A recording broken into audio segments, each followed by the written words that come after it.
Hi అండి. ఎలా ఉన్నారు? బాగున్నారా? నేనైతే చాలా బాగున్నాను. మీరెలా ఉన్నారు? ఈరోజైతే ఒక సింపుల్‌గా అయిపోయే వంటతో అయితే మీ ముందుకొచ్చానండి. ఏంటి అంటే మొన్న మా ఇంటికెళ్ళి ఎండు చేపలు తీసుకొచ్చుకున్నాను గదా! ఆ ఎండు చేపలు తెల్ల వంకాయలేసి నేను మంచి ఇగురైతే పెడతానండి. చాలా బావుంటది. కొంతమందైతే చాలా ఇష్టపడతారు. కొంతమందైతే అస్సలే ఇష్టపడరు. ఎందుకంటే స్మెల్ అనేది కొంతమందికి పడదండి. కర్రీ చేసిన తర్వాతైతే తినొచ్చు చాలా ఈజీగా. కాకపోతే కొంచెం అది నీచు స్మెల్లు ఒక రకమైన స్మెల్ వస్తుంది కదండి. చాలామంది అయితే ఇష్టపడరు. నాకైతే చిన్నప్పటి నుంచి బాగా అలవాటు కాబట్టి నేనైతే చాలా బాగా ఇష్టపడతాను. వాటిని ఎంత నీట్గా చేసుకోవాలి, కర్రీ కూడా ఎంత సింపుల్గా చేసుకోవాలి అయితే మీకు చూపిస్తాను. ఓకేనా? నేను ఏమేమి తీసుకున్నానో అవి ఆ కర్రీ ఎలా చేయాలో మీకైతే చూపిస్తాను, చూసేయండి. ఇదిగోనండి, నేనైతే వంకాయ ఎండు చేప కర్రీకి అయితే ఒక 1/2 కేజీ వంకాయలు తీసుకున్నాను. ఎండు చేపలు వచ్చేసి నీట్ చేసుకున్నానండి. అమ్మ వాళ్ళ దగ్గర నుంచి వచ్చినప్పుడే నేను నీట్గా చేసేసుకుని ఒక డబ్బాలు అయితే పెట్టుకున్నాను. ఎండు చేపలు అయితే ఒక 10 పీసుల వరకు తీసుకున్నాను. ఇవైతే మనం వేడి నీళ్ళలో వేసుకుని క్లీన్ చేసుకోవాలి. ఓకేనా? ఇవన్నీ వంకాయలు, ఉల్లిగడ్డలు, పచ్చిమిర్చి ఇవన్నీ తయారు చేసుకున్న తర్వాత మళ్ళీ మీకు ఒకసారి చూపిస్తాను నేను. ఓకేనా? ఇదిగో చూడండి, నేనైతే గోరువెచ్చగా వేడి నీళ్ళు అయితే కాగబెట్టుకున్నాను. ఇప్పుడు మనం ఎండు చేపలు అనేది ఈ వేడి నీళ్ళలో వేసేసుకోవాలన్నమాట. ఒక 5 నిమిషాలు ఉంచుకుంటే ఇందులో ఉన్న డస్ట్ మొత్తం నీచు స్మెల్ అన్నీ పోతాయండి. ఓకేనా? ఒక 5 నిమిషాలు అయితే మనం ఇట్లనే పక్కకు పెట్టుకోవాలి.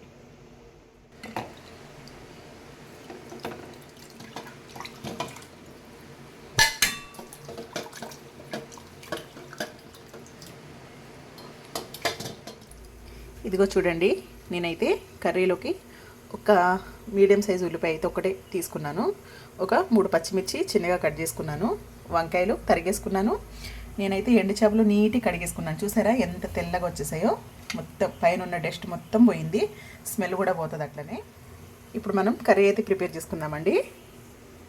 ఇదిగోనండి, నేను పొయ్యి మీద అయితే బాండీ పెట్టేసుకుని తగినంత ఆయిల్ అయితే పోసుకున్నాను. మనం ముందుగా ఎండు చేపలు అనేది వేయించుకోవాలండి. ఎప్పుడు కూడా ఎండు చేపలు చాలామంది కర్రీ అంతా అయిపోయిన తర్వాత వదిలేస్తారు. అట్లా వదలకూడదు. ఎప్పుడు కూడా మనం ఎండు చేపలు అనేది ఫ్రై చేసుకోవాలి. ఫ్రై చేసుకుంటే మనకి ఒక తెలియని టేస్ట్ వస్తుంది అనమాట. మనకి చేప అనేది చెదిరిపోదు కూడా. పసుపు వేసుకోవాలి. 1 స్పూన్ వరకు పసుపు వేసుకుని, ఇది ఎండు చేపలు ఉన్నాయి కదా, వీటిని వదిలేసుకోవాలన్నమాట.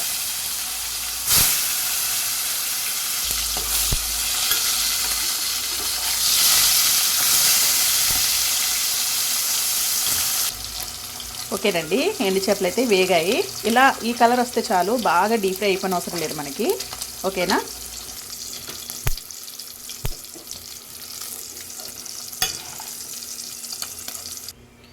ఓకేనండి, నేనైతే ఎండు చేపలను తీసేసుకున్నాను ఒక ప్లేట్లోకి. ఇప్పుడు మనము 1 స్పూన్ వరకు జీలకర్ర అనేది కంపల్సరీ వేసుకోవాలండి, బాగుంటుంది కర్రీ. కొంచెం వేగింది కదా, ఇప్పుడు మనము ఈ ఉల్లిగడ్డ, పచ్చిమిర్చి వేసేసుకుందాం.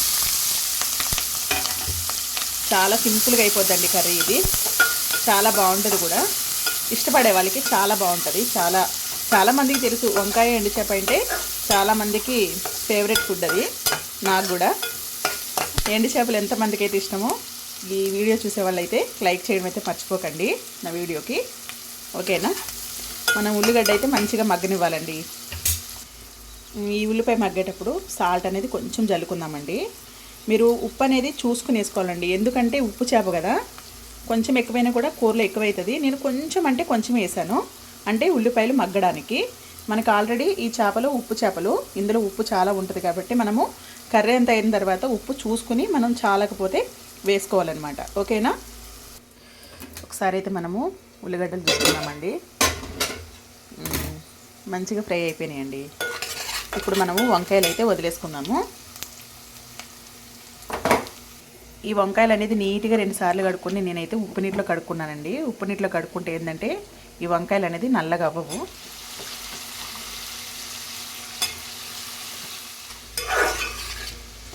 ఇదిగోనండి, వేసుకున్న తర్వాత మంచిగా మనం అయితే కలిపేసుకుని మళ్ళీ మూత వేసేసుకున్నాము. ఓకేనండి, వంకాయ అయితే చూసారా మొత్తం అయితే మంచిగా మగ్గిపోయింది. ఇప్పుడు మనము కారం అనేది వేసుకోవాలి. ఒక 1/2 స్పూన్ వరకు అయితే కారం వేసాను అనమాట. 2 నిమిషాలు అయితే మంచిగా కారం వేసిన తర్వాత ఫ్రై అయిందండి. ఇప్పుడు నేను ఇందులో తగినన్ని వాటర్ అయితే పోసుకుంటా.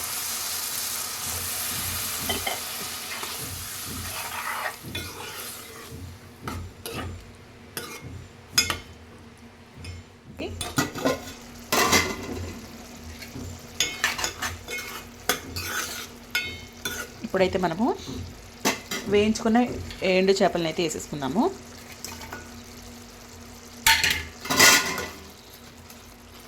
ఇవైతే అస్సలు చెదిరిపోవండి. మనం ఫ్రై చేసుకుని ఎట్లా వేసుకుని ఎట్లా కలుపుకున్నా కూడా ఈ చేప అనేది అయితే మంచిగా చెదరదు, అస్సలు చెదరదు. ఓకేనా? ఇప్పుడు మళ్ళీ మూత పెట్టుకుందాము. ఈ ఎండు చేపలు అనేది కొంచెంగా మనకి ఈ గ్రేవీ మంచి పీల్చుకుంటుంది అనమాట. ఓకేనా? ఇదిగోనండి, మన కర్రీ అయితే రెడీ అయిపోవచ్చింది. ఉప్పు కారం అన్నీ చూసుకున్నానండి, అన్నీ సమానంగా అయితే సరిపోయాయి. ఓకేనా? చాలా ఈజీగా అయిపోయే కర్రీ ఇదైతే. చాలా టేస్ట్ కూడా చాలా చాలా బాగుంటుందండి. తెలియని వాళ్ళు ఎవరైనా అయితే ట్రై చేయండి, తెలిసిన వాళ్ళైతే లైక్ చేయండి. ఓకేనా?